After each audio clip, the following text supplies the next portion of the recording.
Merci de votre fidélité. En République démocratique du Congo, plusieurs questions dominent l'actualité. Les consultations initiées par le chef de l'État, Joseph Kabila, pour quelle issue? Les noms toujours de l'opposition, une partie de l'opposition. On va parler du fichier électoral, les calendriers électoraux, beaucoup de questions qui font la une. En RDC, on en parle avec un révérend, Dr Jean-Paul Moka. Il est autorité morale du Mouvement Bleu. C'est une plateforme réunissant 15 partis politiques. Docteur Moka, d'abord, merci d'avoir répondu à notre invitation. Bienvenue.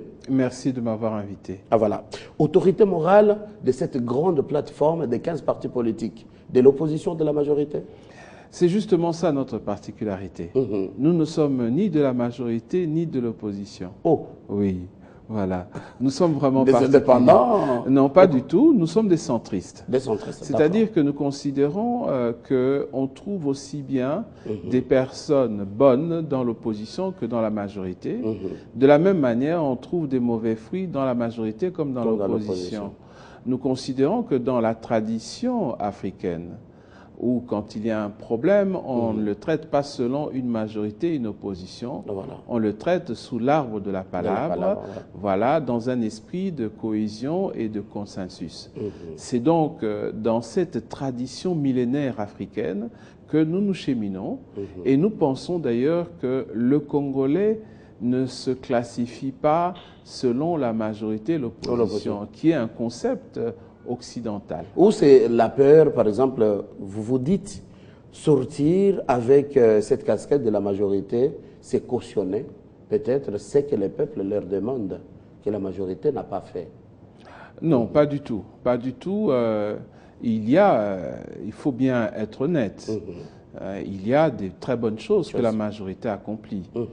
Donc, se distancer totalement de la majorité, ce serait automatiquement pour s'associer à l'opposition. Or, vous comme moi, nous savons très bien que tout n'est pas rose au sein de l'opposition. Donc, il n'y a pas un camp, pour vous dire franchement, qui est meilleur que l'autre. Alors, les consultations, vraiment qu'on en parle sans tabou, le président de la République, garant des institutions, de la paix et autres, initie les consultations. Très bonne chose. Plusieurs invités, plusieurs délégations, même la communauté internationale, des ambassadeurs, la société civile, des jeunes, des étudiants et même des journalistes. Pour aboutir à quoi? Je ne peux qu'ici essayer de comprendre la démarche du chef de l'État. Vous le savez très bien, 2016 n'est pas très loin. Ça, c'est vrai. Et cette nouvelle transition, attention, comprenez-moi bien, cet atterrissage en douceur dont nous avons besoin, puisque le chef de l'État l'a dit à qui veut bien l'entendre, qu'il est garant, mais qu'il va également respecter la Constitution. Et donc, dans ce respect de la Constitution, le chef de l'État ne fera pas de troisième mandat.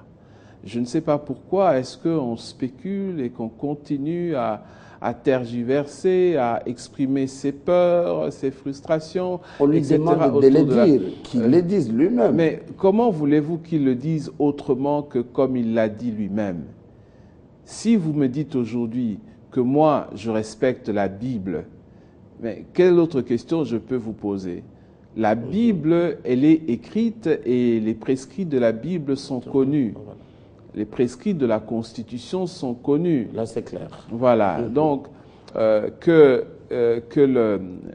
la psychose populaire, qui est compréhensible, puisque ça fait 600 ans que le peuple congolais vit une psychose, une névrose collective, qu'on ne puisse pas rejeter 600 ans de fardeau, de psychose et de névrose collective sur un président qui...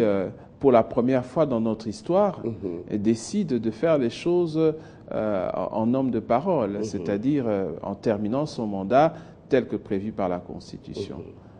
Donc j'essaye simplement de comprendre la démarche qu'il essaye de faire. La démarche qu'il essaye de faire, d'abord, rappelez-vous, c'est une démarche que la comédiation Kufuor-Moka, donc John Kufuor, le président du Ghana, et moi-même, nous avons encouragée. depuis le 3 janvier 2012 jusqu'au 3 janvier 2013. Nous avons circulé le monde entier, nous avons sorti des communiqués pour qu'on aboutisse là où nous sommes aujourd'hui. Voilà. Rappelez-vous également que les leaders de l'opposition, ici je ne vais en citer qu'un seul, M. Vital Kamerhe, a circulé dans le monde entier. Moi, je me rappelle qu'il est allé jusqu'à l'Union africaine rencontrer les différents chefs d'État pour qu'on ait un dialogue. Rappelez-vous, l'UDPS a fait toute une série de démarches et de réclamations pour que nous allions à un dialogue. Et c'est ce que le chef d'État c'est ce que le chef de l'État est en train d'initier pour le moment, dans le sens de dire, bon, je vais d'abord écouter ce que tout le monde dit, et sur la base de cela, eh ben, je verrai quelle est la meilleure voie à suivre. Dommage qu'apparemment les consultations sont en train d'être bouclées. Le chef de l'État n'a pas encore écouté les caciques alors de l'opposition. Oui, il ne faut pas désespérer. Vous savez, quand vous avez affaire à une tâche difficile, surtout dans le contexte actuel, c'est quoi le contexte actuel? C'est une femme qui va accoucher, mais elle a déjà eu plusieurs fausses couches. Ah, voilà. Et donc la famille a développé une sorte de psychose qu'elle n'accouchera jamais. Ah, voilà. Parce qu'à chaque fois qu'elle arrive près de l'enfantement, il y a une fausse couche. Donc, il y a dans la famille ce que j'appellerais les annonciateurs de mauvaises nouvelles. Ils sont en train de dire, mais non, elle a déjà fait des fausses couches avant, elle fera encore une fausse couche. Ah, regardez, elle se sent mal, la fausse couche. Ah, regardez, elle est en train de vomir. Non, non. Ce n'est pas parce que la femme a fait des fausses couches dans le passé qu'à chaque fois qu'elle aura une grossesse, elle va encore faire une fausse couche. Hein, sinon, ça devient ce qu'on appelle, il y a un terme psychologique pour cela, c'est-à-dire on projette déjà, la prophétie auto-réalisante. C'est-à-dire, on projette déjà une issue négative à quelque chose qui n'est pas encore arrivé. Or, si vous écoutez bien tout le monde, c'est-à-dire sans prendre peur et sans aller avec des préjugés, d'accord? Si vous y allez avec un livre ouvert, avec un cœur sincère, vous allez vous rendre compte que tout le monde demande la même chose et tout le monde veut la même chose. Mais tout le monde a peur. Mais peut-être apparemment, différemment. Oui, non. Ce que les gens veulent, c'est simple. Les gens veulent que le mandat du chef de l'État se termine calmement et que le prochain président de la République puisse prendre fonction de manière paisible et de manière, je veux dire, populaire. N'est-ce pas? La majorité veut cela. L'opposition veut cela. Il est clair que on peut retrouver de part et d'autre des personnes qui ont des agendas qui sont contraires à la Constitution. Mais nous sommes tous liés par la Constitution. Et le Congolais n'a pas développé pendant très longtemps le respect des textes. Et le Congolais continue à vivre dans les COP. Mais on ne gère pas un État avec les COP. On gère un État avec une Constitution qui est la Bible de la gestion de notre pays. Et le garant de cette Bible, comme le dit d'ailleurs la même Constitution, c'est le chef de l'État. Et il l'a dit et il l'a redit, je respecterai la Constitution. Avec votre casquette, face à ces noms de l'opposition, pensez-vous qu'on peut aller au dialogue sans cette composante de l'opposition qui se radicalise toujours? Moi, je serais positif par rapport à cela. Je vous dirais que nous irons au dialogue et cette opposition fera partie du dialogue. Comment? Voilà. Confessons des choses positives. Ça va nous permettre d'ouvrir notre esprit avec des projections positives. Comment? C'est pas compliqué. Quand vous écoutez les deux camps, vous entendez la majorité dire « Nous, s'il faut un médiateur, nous voulons qu'il soit un fils du pays. » Quand vous écoutez l'opposition, ils disent « Nous, pour être sûr, pour avoir des garanties, nous voulons un médiateur international. » Eh bien, mettons les deux ensemble. Mettons les deux ensemble. C'est-à-dire, ayons un médiateur. C'est tout à fait faisable. Ayons un médiateur international Et puis, ayons un médiateur local. C'est ce qu'on appelle une comédiation. Et là aussi, les choix posent problème. Au niveau international, qui proposerez-vous? Au niveau international, je ne vais pas aller par quatre chemins.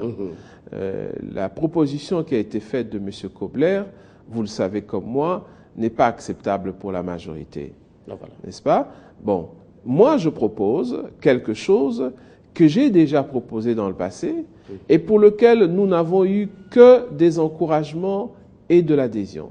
Je propose... Et de l'opposition et de la majorité. Tout à fait.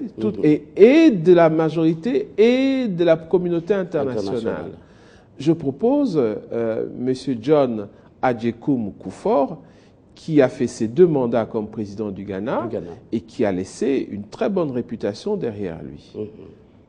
Ben, alors à ce moment-là, nous avons un médiateur international avec un mandat des Nations Unies et puis le président de la République peut nommer un médiateur congolais. À ce moment-là, nous remplissons les 2 exigences des 2 camps. Et le dialogue pourra se faire, je peux vous le garantir, avec tous ceux qui sont dans l'opposition et qui refusent aujourd'hui, et tous ceux qui sont dans la majorité. Donc, la solution, elle est simple. Et que je vous pose cette question. Oui, le président consulte, il faut les dialogues. Les dialogues, pourquoi? On craint quoi? Pourquoi ne pas aller seulement aux élections? Voilà. On m'a aussi posé cette question. Oui, tout à fait. Ce qu'on craint, c'est ce que je disais tout à l'heure. On a peur de son propre ombre. C'est-à-dire que l'avion arrive pour atterrir, mais vous courez sur la piste, vous dites, ah, regardez, il fait des tours, il ne va pas atterrir, il va fuir. Mais non. Vous empêchez l'avion d'atterrir. Vous êtes en train d'empêcher l'avion d'atterrir. Et puis même si l'avion atterrissait pendant que vous êtes sur la piste, mais imaginez la catastrophe. Imaginez la catastrophe. Débarrasser la piste, laisser l'avion atterrir.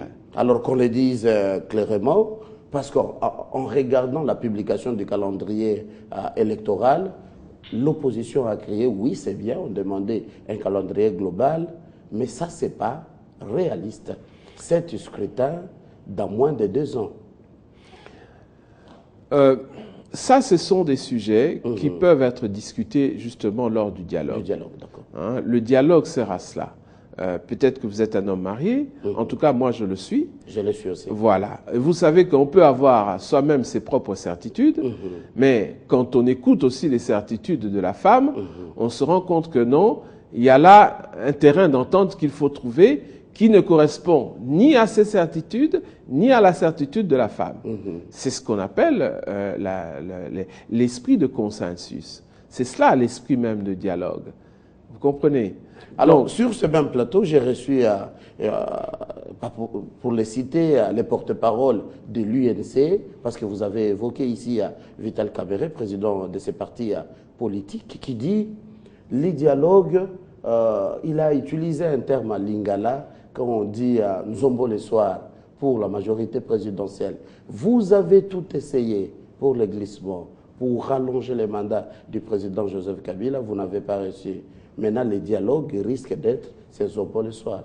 Votre lecture? Moi, j'entends quelqu'un qui a peur. Voilà, c'est ça que j'entends. C'est quelqu'un qui a peur. Et quand vous êtes face à quelqu'un qui a peur, il ne faut pas lui renvoyer la peur. Alors, puisqu'à ce moment-là, vous devenez 2 personnes qui avaient peur, et c'est sûr que vous allez faire une gaffe. Quelqu'un qui vient devant vous et court de manière effrénée, si vous pensez que la personne court pour vous faire du tort, vous risquez de dire que je le frappe avant qu'il ne me touche. Vous le frappez, il meurt, et vous découvrez qu'il avait un chèque dans sa poche dans lequel on disait que vous aviez gagné